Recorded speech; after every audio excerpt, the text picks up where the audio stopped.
Welcome, everyone. I'm Christina. I'm more than happy to welcome you all today for the 39 seminar series of CIBM, the CIBM Breakfast Science seminar series. So today we have a special guest because I know him for a long time. I guess that a lot of us know him for a long time. So it's Assistant Professor Andrea Capozzi. Only on Fridays. Only on Fridays. And he will be talking today about hyperpolarization, technical challenges, and future directions. So a few words about Andrea. So Andrea did his master in Pavia in Italy. Then he moved here in EPFL in 2012, where he did his PhD with Arnaud Comot on dynamic nuclear polarization. And at that time, we didn't work together, but I knew him because I worked previously a little bit in the DNP. And I remember that he was always pissing me off doing so. We were both, there were a lot of moments when we were both doing experiments. Because DNP, there is a long period of time where you have to polarize your sample, then you don't use the magnet. So I was using the magnet in the meantime, and we were both sharing the Morris box. I don't know if you remember. Yeah. So I knew where to look for the Morris box. So each time when I had to tune and match my coil, my Morris box was not there. So my Morris box was with Andrea. I was running in the lab to look for Andrea. Yeah, in fact, it was the door next to it to take my Morris box. So yeah, that was nice moments. And I sometimes miss them. Let's put it like this. So being young and worry less.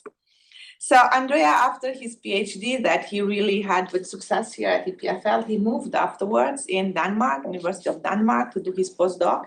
And he had the chance to work with Professor Larsen, who is the inventor of DMP. I guess that you were there until 2019? 3 years, yeah. Yeah. And then he moved back here at EPFL in the LIFMED and as a postdoc, but then he was very lucky. He had 2 SNF grants, one prestigious Ambizione, and then, which allowed him my salary. Yeah, exactly, and allowed you to have your independent research, to have your own group, to have your own students. And you're still moving back and forwards with collaborating with the University of Denmark, and since recently he's an assistant professor there. So now that I made all my huge talk and explain you how I remember Andrea, so very young and worry less. So now, Andrea, the floor is yours. Thank you very much for the introduction. So good morning, everybody. So I will drive you through some hyperpolarization today. I will talk about technological challenges because I build technology. I'm not an application scientist, so I will share the work I've been doing during the last 3-4 years, more or less. So some of you are familiar with hyperpolarization, some of you are not. So there will be a little introduction at the beginning, and I will start explaining why it can be useful to have hyperpolarized MR in the healthcare system.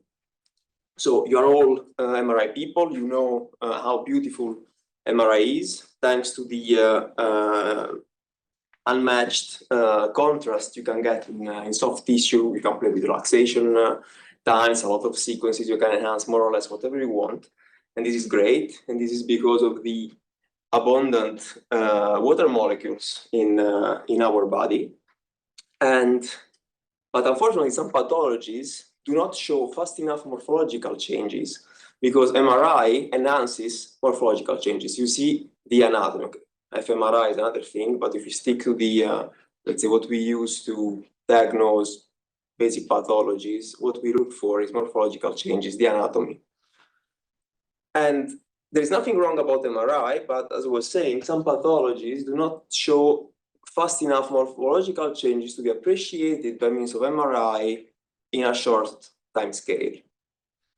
And as an example, I have a nasty one, and is how, for instance, cancer treatment is handled today.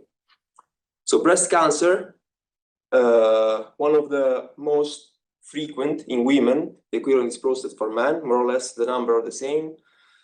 And what you do when you want to treat it. So when it's triple negative, is the worst of all the breast cancer. So when it's not responsive to hormone therapy, basically. The first thing you want to do is to save the breast. And what you do is, well, you don't really know if the neoadjuvant chemotherapy is going to work, so you try and see. But to try and see with normal MRI, you have to wait 12 weeks. During these weeks, the life of your patient is miserable. And the last thing you want to say after these 12 weeks is, I'm sorry, it didn't work. We have to change the treatment and wait at more 12 weeks. And so the patient comes first, but also for the health system is a high cost. It can be as expensive as 100k euros per patient. And if it doesn't work, you have to do that again. So can we do it better? So can we hope for a bright future? Yes. There is this guy here, Nobel laureate Otto Warburg, that some years ago discovered the Warburg effect. Cancers produce lactate. So it's not very clear why, but the effect is clear. Although there is oxygen available, cancer produces energy not by means of oxidative phosphorylation, but by means of glycolysis. Glycolysis is an inefficient way of producing energy. For this reason, you need a lot of nutrients, and at the same time, you need the cancer tissues are highly vascularized because you need a lot of blood that flows and brings the nutrients. As Bernard can confirm with PET, it's the reason why the uptake is very high in cancers. So the answer to do it better, so to be able to understand if a treatment is working between days, maximum 1 week, is to look at the metabolism. So to look at how the basically your organ, your part of the body is working and not how it looks. And so cancer has aberrant metabolism, so has a very clear fingerprint. As I said, it produces a lot of lactate compared to healthy tissue, and we can exploit this characteristic to improve our diagnostic possibility. Now, when we talk about metabolism, we talk about metabolites. And metabolites, let's say, have advantages and disadvantages compared to the water in our body. So they're labeled in cover 13. And this is not a bad news, because if we want to study the metabolism, if we want to distinguish glucose from lactate to pyruvate, the chemical shift of carbon is more than 20 ppm compared to 1460 ppm of proton is much better, because the fingerprint of what you're looking for is going to be very sharp. But there are also two main disadvantages. They are very diluted, and the signal, the polarization, is low, because the magnetic energy associated to carbon nuclei is 1/4 of the energy associated to protons, and also only 1% of the carbon is NMR unsilent, so to say. And the signal is proportional to the polarization, so the polarization is going to be very low, and the NMR signal is going to be very low as well. So we have a very sharp signal, a very sharp fingerprint, but this fingerprint is very small. So how can we make this fingerprint bigger? So we make what is called hyperpolarization. So we find a technique that allows us to enhance the thermal equilibrium NMR signal by more than 5 orders of magnitude. So in this way, you approach polarization that are 20, 50, 60, 70% if you prepare well your system. And with that, you can study in real time metabolism. So hyperpolarization is when you hyperpolarize a system, basically you do this. So this is what the Boltzmann distribution says. You basically have 1 out of 1 million of spin more here than here.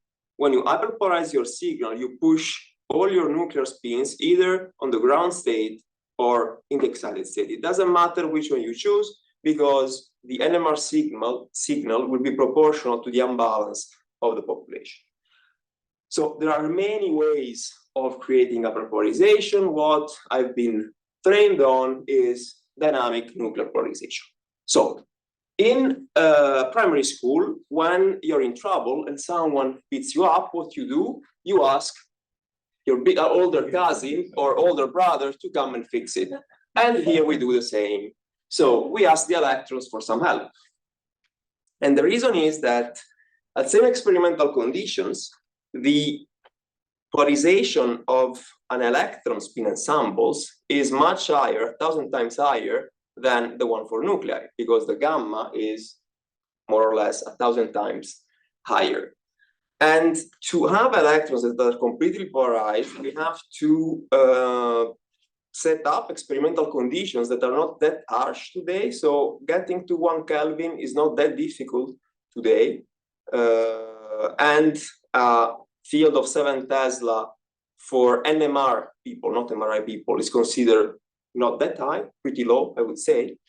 So if you put, let's say, the bigger cousin close to the beated up guy, so they talk because there is some dipole interaction going on between the two, and you can use microwave radiation to basically transfer the polarization of the electron spins to the nuclear spins and create nuclei that are hyperpolarized. So to do that, you need a polarizer. So it's the machine that generates the hyperpolarization. So what is a polarizer? That is my main topic of research. So you have to set up some experimental conditions to prepare the system for the polarization transfer. I said, okay, they're not harsh conditions, but yet you need to get to 1 Kelvin and have some Teslas of magnetic field. So first of all, a polarizer is a magnet with a cold bore. Then you have to prepare your sample carefully. So you take a substrate with biological interest, can be glucose, can be pyruvate, that is a downstream metabolite of glucose, and you put it close enough to a radical, that is a molecule with an unpaired electron that we will use for the polarization transfer. And you embed everything in a glassy matrix. So you need an amorphous solid to trigger an efficient polarization transfer. Here it gets a little bit technical, but if you're interested in the reason why you need a glass and not a crystal, we can talk about that later. Then you shine microwaves, and the hyperfine, or if you prefer dipole interaction between the two, will transfer the polarization from the electrons to the nuclei. And if you hook up an NMR spectrometer to your magnet, you will see the polarization growing. Within an hour, your sample will be highly polarized. So now your sample is into the polarizer, is frozen, is solid, and is useless. So you have to find a way to exploit the polarization to perform application. So let's say to investigate your metabolism. And to do that is extremely important to perform what is called the dissolution step. So the technique we work on here at Clifton is called dissolution dynamic polarization. And this dissolution step is crucial. So what you do is you insert in a controlled way hot buffer inside an environment that is at 1 Kelvin. So you have to do some tricks to do that. And you extract a solution that is hyperpolarized. Why is it important to extract the sample in the liquid state? So for two main reasons. First of all, when you melt the sample, you dilute the sample. So that the pore interaction will be less. And when the microwaves are not there anymore to keep the polarization high, you don't want the radicals anymore. So you dilute your sample, you basically put distance in between the electrons and the nuclei. Second trick, when you dissolve, is that you switch from the solid state to the liquid state. The liquid state is extremely important because in the liquid state, all anisotropic interaction gets averaged. And this is the stuff that would kill the polarization when you travel at low field in the solid state.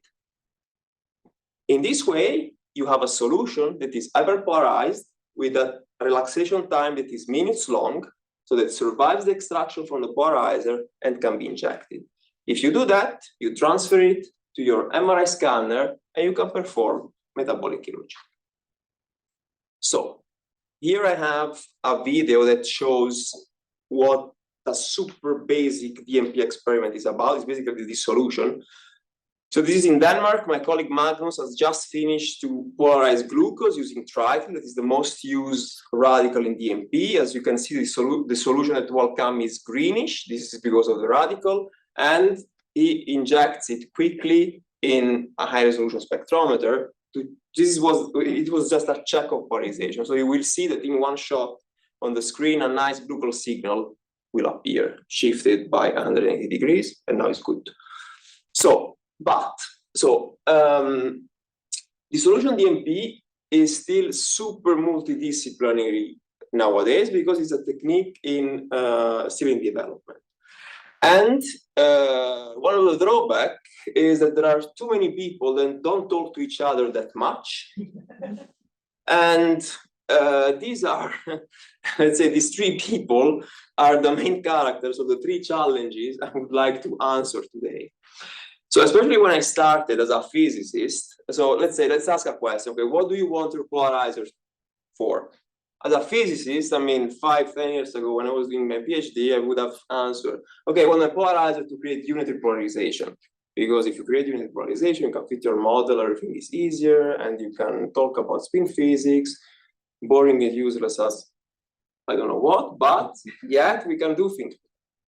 Then you ask more, the biochemist, what do you want the polarizer for? And more will answer, I want high throughput and reproducibility. So I'm pretty sure that more will bargain 10-20% of polarization to have exactly always the same sample polarized in the same way, because the in vivo experiment is so complicated afterwards that at least you want a starting point that is always the same. And then you can do metabolic modeling. And then you ask the medical doctor, the physician, what do you want the polarizer for? I don't want the polarizer, that's the answer.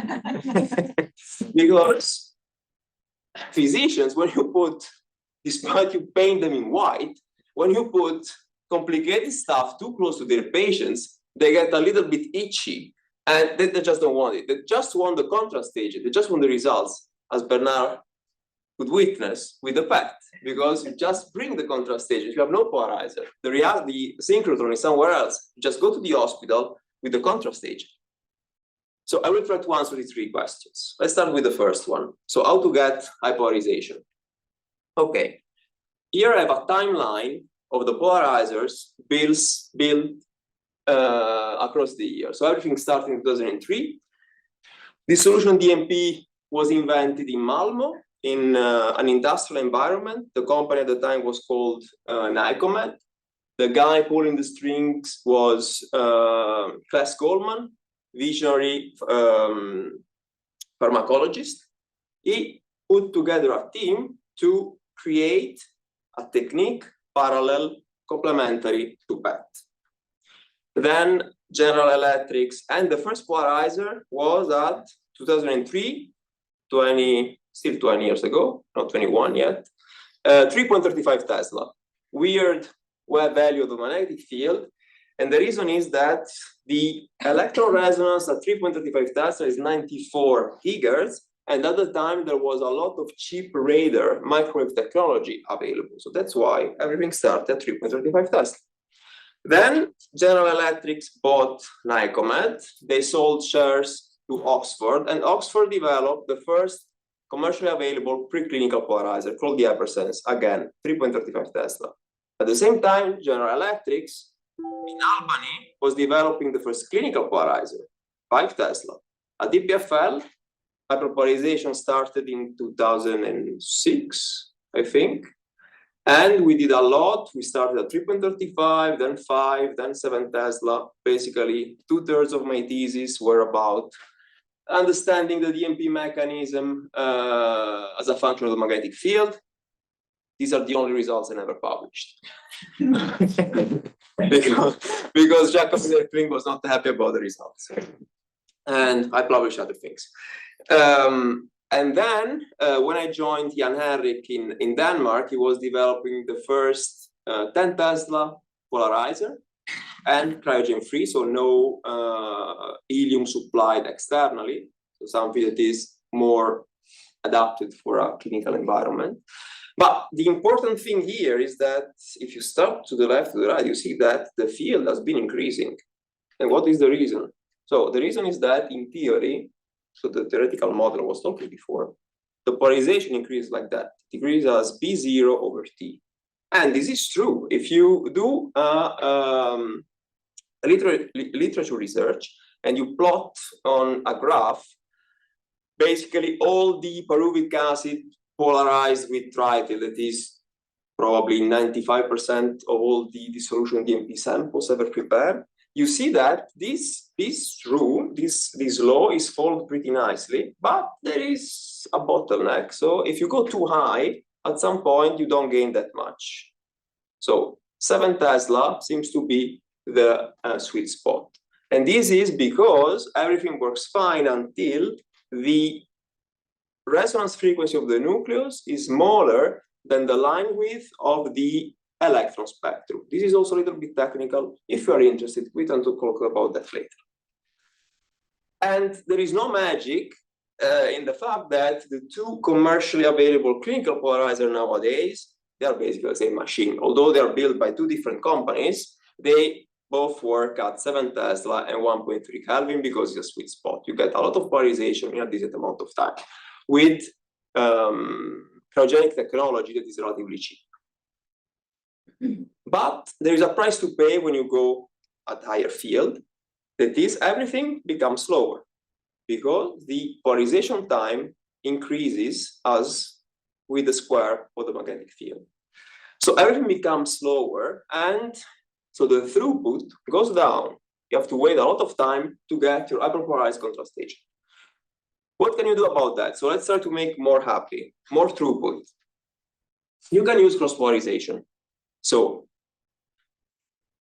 it's true that metabolites have carbon-13, but they also have a lot of protons. And protons are abundant, they have a high gamma, they are strongly coupled, and they polarize fast. So what you can do is that you polarize the protons in your sample, and then you do an equivalent of an inept, but in the solid state, it's called cross-polarization, to transfer the polarization from proton to the carbon-13 you're interested in. There are a lot of advantages. So it goes 5 times faster. You can use inexpensive ubiquitous radicals, or tempo, because to polarize proton, you need something larger, triethyl, that is the one used to polarize glucose. So C13 directly, so to polarize glucose, to polarize pyruvate, etc., is a narrow line radical. And you can also use it to polarize weird systems, so matrices with, so not a standard sample, but something that can be imbibed with a solution of metabolites. So there are a lot of advantages, but it works well only on small samples, because to have efficient cross-polarization, the B1 of your coil has to be hundreds of kilohertz high. And so if the volume of the sample is small, everything is easier. Don't forget, this is all in liquid helium. So if your B1 is too high, you will have arcing. And the polarization relies on an MR, because the key point, the caveat, is the cross-polarization. So your system is more fragile. With the standard DMP, you just spray. So you put your sample into the cold, into the field, you shine microwaves, you will have the hyperpolarization no matter what. And also, you can go fast in the hyperpolarization, but the sample turnover is limited by the cooling power of the polarizer. And now we're moving to cryogen-free polarizers that they don't have an infinite cooling power. So when you take sample in and out, you have to act with some care. There is another approach that is what is better for clinical applications, because it has basically no limitation on the size of the sample, and is to rethink a little bit your sample holder and dissolution system, basically to go multi-sample, so to be able to polarize more samples at once. So together with Dan, and I started on that in Denmark, so we built a sample holder that is flexible, so you can put more of them inside the polarizer at the same time. It is reusable, it's easy to use, it can be used for liquid and for solids. The solution buffer comes separate, so it's pretty easy to handle. is robust. There are no blue joints as the General Electric's counterpart of this thing. And we implemented it on many, it's versatile. We implemented it on many systems and everybody's happy. So on the spin aligner that Jan excels, and then there is a setup in Paris, in Vienna, in Cambridge, in Lund, and 7-8 labs, something like that. And so here there is Stan that shows you how to use a fluid path. So this is not the latest version, but Tan is not a giant. It can handle the loading and the dissolution of a sample in a polarizer that is horribly tall by himself. So insert the sample, and I polarize. Now it is performing a dissolution.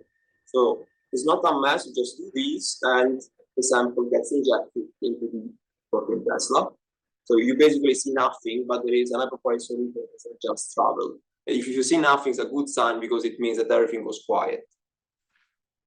And once you have your sample holder that is flexible, you can think to fit 3 at the same time. This is a part of Tan's thesis that he was happy to work on this project that I suggested. So he built this very nice insert, so 3 samples at once, parallel detection of each sample. We have 3 coils, and as you can see, everything is very well calibrated. So the 3 coils polarize at the same time, and you can dissolve them one after the other. You can have a turnover every 20 minutes, more or less, right?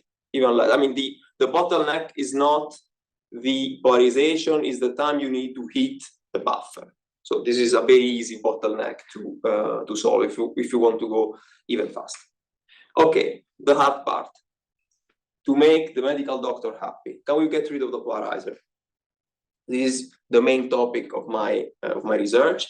So as I told you before, the solution is a critical step in the extraction of the hyperpolarization from the polarizer.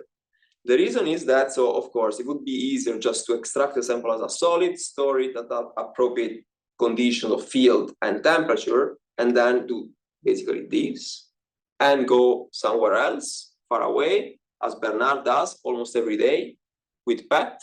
But if you do that, the only thing you get is noise. And the reason is that the same interaction that generated the hyperpolarization in the first place will kill it once the microwaves are not there and you're traveling through low field, so in the stray field of the polarizer. Because at low field, paramagnetic relaxation in the solid state is milliseconds short and is proportional to the radical concentration and goes up with the square of the magnetic field. So low field, no good. Millisecond short, you lose everything. Okay, how can we solve that? I started working on this. So the problem are the radicals. I started working on this during my PhD on non-persistent radicals. So radicals that are there when you need them, when you need to create a polarization, and you can get rid of them just before extracting the sample from the polarizer. So it is enough to take one of these molecules that are called alpha ketoacids. So the ketone function is this one, is OCCO with the OH group here, and then you can change the functional group here to basically change the EPR properties of your radical. But they all work. As far as they have this structure here, they will be photoactive. So you, instead of the radical, in your normal sample, you put some of these, a little bit more of the radicals, you put 500 millimolar of these molecules that most of the time are endogenous. You freeze the sample in liquid nitrogen, you shine UV light on them, and they create radicals. So they create enough radical, we are in the tens of millimolar of concentration to perform DMP. And the most important characteristic is that if after creating the radical, as far as you are in the cold, all is good, the radical is there, but if you expose your sample to a temperature that is above 200 Kelvin, the EPR signal disappears, meaning that the radical recombines in the magnetic species. So basically what you are doing is here, above 200 Kelvin, we are getting rid of the interaction that was bothering us a lot to take out the sample as a solid. We published a number of papers to that explain all these procedures from A to Z. Here, so let's see how good they perform compared to normal radicals, so this famous trityl I was talking about. So if you just prepare your sample and you put it into the polarizer, the polarization you can get is low. And the reason is here, because to have an efficient polarization, so this is the blue one is the radical spectrum at high field. This is what is called a microwave sweep. So this is the NMR enhancement that you get in the solid state as a function of the microwave frequency. And so the drawback of these radicals is that their T1 is short. So saturating that with the microwaves is hard. And if you don't saturate enough your radicals, the polarization transfer is going to be bad. But if instead of using monochromatic microwaves, you modulate the output, so you basically, instead of staying immobile at one frequency here, you brush a bit when you irradiate your sample, the enhancement goes really high and you can get up to 50% polarization. So keep in mind this graph. So where you need microwave modulation to work fine, this is what happens for trityl. So the saturation is extremely easy. The T1 is here. Everything works well without any trick. But if you just do this simple microwave modulation, the hyperpolarization, you will get anyway the hyperpolarization. Okay, so now I said that to get rid of the radicals, we have to go above 200 Kelvin without melting the sample. So how can we heat up the sample without dissolving it? So here you have a usual DMP buildup. So we are creating our hyperpolarization in the solid state, and this is the bottom of our sample cup. And as you can see, the sample is yellow because the radicals are still there. We modify the electron cloud of the sample. And then what you do is, instead of performing a dissolution with water, you basically just blow helium gas on top of the sample. Helium is a gas with a pretty high heat capacity, so it exchanges heat very well. And it's also safe because your sample is still plunged in liquid helium. So you just blow hot helium gas onto some of this liquid helium, you will not make a mess.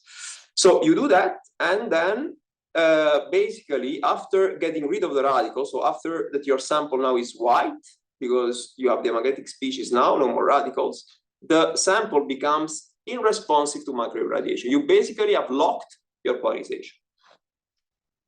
Here I have a video where I quench the radicals using helium gas. So you have what I call the quench box on top of the magnet, not for the magnet, for the radicals. We don't want to quench the magnet. So I'm connecting the fluid path to this, basically it's a dispenser of helium gas, it's no more than that. So I'm heating the sample, so I just raise it up. So, I mean, this is the top of the polarizer, but I'm raising it up from liquid helium and just blowing some helium gas. And this is a pretty efficient way to get rid of the radicals. We started at 21 millimolar.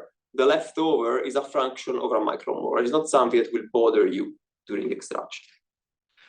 Okay, then you have to extract the sample. So the business has not stopped yet, because it's true that the radicals are not there anymore. So you can go now up and down your polarizer and attempt an extraction, but yet you have to provide a little bit of magnetic field. So the stray field in the room or the electromagnetic field is not enough. Here is also a little bit technical. If you're interested why you need a little bit of magnetic field, we can talk about that later. So basically you have to equip your polarizer with a magnetic ray. So you put some permanent magnets here that provide something between 50 and 100 millitesla. You have some magnet here as well. So you lift up your sample to the loading chamber, you disconnected it, and you connected it to this small cryostat we developed. We have a copy downstairs if you are interested. It's this big. It has a magnet of 1 Tesla, homogeneous enough to perform an MR, and it can hold helium for 8 hours. So these are the basically transport conditions. So, and if the radicals are not there and you provide enough magnetic field, the fact that during the extraction, the sample gets heated up to 100 Kelvin is not a problem, because you know that at higher temperature, the relaxation goes faster, but the radicals are not there anymore. You provide a little bit of magnetic field and you can extract your samples. Okay, so this is me extracting the sample. So I perform the quench, so the radicals are not there anymore. I'm not in a rush. I'm taking out the samples. I'm connecting it. I'm connecting the loading chamber to this transportation device, this expensive fridge, more or less. And you can see that the hyperpolarization is still there. You have a nice noise-free peak of hyperpolarized glucose outside from the polarizer. And then you can take a walk with it. And you can go far. We decided to go far. So we loaded all this stuff in a little van. And so now let's see. We went from Copenhagen to Aarhus, 300 kilometers. So to see, okay, we can transport the vaporization. So let's see if the trip was worth the gasoline. It depends. It probably depends on the radical precursor you use. So everything started with trimethyl pyruvic acid. We wanted something as similar as possible to tritiol. Tritiol is a narrow line radical, and the narrow line radical polarizes carbon very well. So we started with that. But unfortunately, there are too many methyl groups here. So although the radicals are not there, all these methyl groups at low temperature and 1 Tesla, they make a mess, and the relaxation of your glucose is only 1 hour. Then I called my radical dealer, Olivier Wari, from the University of Marseille, and I told him, Olivier, I want this deuterated. Can we do that? Yeah, it's gonna take some time, took 6 months, but we got it. And relaxation times at transportation conditions got really interesting, 15 hours. But you need Olivier Wari, and he's busy. So I said, okay, the problems are the methyl groups. So I went on the sigma table, said, is there anything without methyl groups? I said, yes. There is this alpha-ketoglutaric acid. It costs nothing, and there are no methyl groups, so I started using that. And basically, it had the same performance of the fancy deuterated trimethyl pyruvic acid. And if you deuterate the matrix, so if you deuterate where you dissolve your glucose, so the water and the glycerol you use to create this amorphous solid I was talking about before, we can go up to 100 hours T1. So with this sample, we decided it was worth to pay the toll for the bridges that connect Copenhagen to Aarhus. There's one bridge here, another bridge here, and you get to Aarhus. University Hospital, expert in C13 hyperpolarized MR experiment. At least I wanted to be in safe hand at the end of the chain, because it was already messy enough. And so we got to Aarhus with some hyperpolarized glucose in this little transportation device, and I removed the audio from this video because my colleague Magnus was stressed and was swearing like crazy. And we injected everything in a rat, and for the first time we demonstrated that so at the injection we had 10% glucose polarization.